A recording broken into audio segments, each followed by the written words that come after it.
dahon ng sili, at malunggay. Chicken, eggplant, tomato, ginger, onion, garlic.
Ang bango, guys.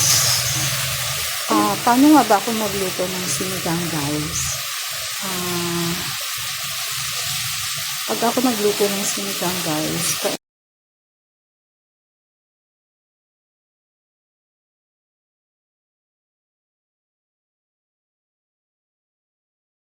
ang ginamit ko lang dito is yung oil ng chicken. In-steam ko muna siya dyan. Pagkatapos, after na kumulo na yung chicken or nagkaroon na ng kulay brown, ibig sabihin, lumabas na yung oil ng chicken. Tsaka ko ilalagay yung onion, sibuyas, ginger, and kamatis or tomato. Then, eggplant. Ayan. Tinambay ko na siya yan. Lumalabas po yung oil ng chicken. Pag tinakpan mo yung kaldero upang lumabas yung chicken niya upang lumabas yung oil ng chicken. Ayan. Healthy siya talaga. So, nakita niyo yung brown, masarap yan. Yan yung atas ng chicken, guys. So, mix. Tapos, tatakpan natin. Paano nga ba ako magluto ng healthy sinigang soup or sinabawan sinigang? So, ganito din ako magluto ng sinabawan ng manok. Same lang ang paraan ng pagluto ko.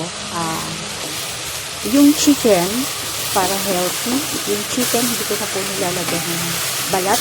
Pinapatanggal ko po yung balat pag bumibili po ako sa palengke or market. Then ini-steam po muna siya sa loob ng kaldero at tatakpan. Kapag tinakpan mo po yung chicken sa loob ng kaldero at medium yung apoy, lalabas yung oil ng chicken. So, pag lalabas na yung oil ng chicken, magiging kulay brown na siya. So, ngayon, pag naging kulay brown, tsaka mo i-add yung eggplant, ginger, tomato, garlic, onion. Then, i-mix mo siya. I-mix mo siya. Then, tapos, tatakpan mo siya. Pakuluan ulit. Para maluto yung tomato, tsaka ginger, tsaka eggplant. Para ma-fried siya doon sa oil ng chicken. Okay?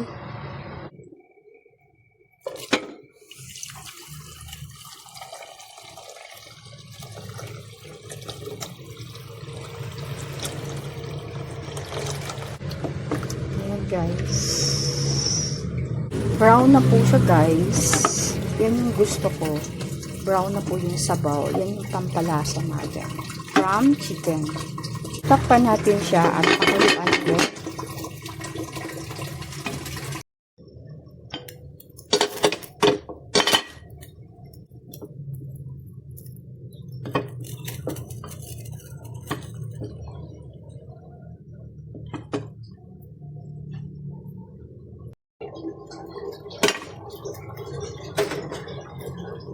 Ay.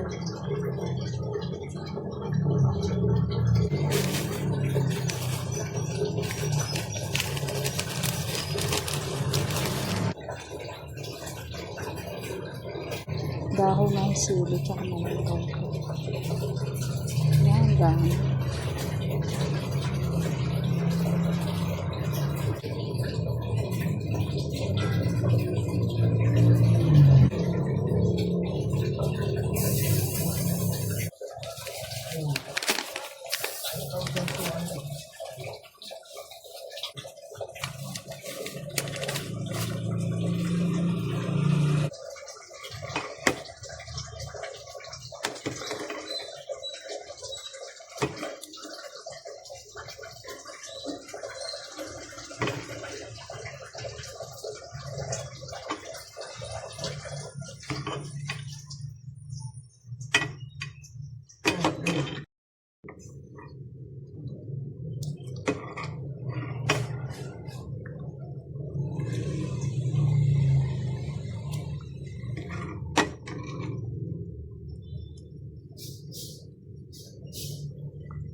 Thank you for watching, guys. God bless you all. Please subscribe, like, and share. Thank you.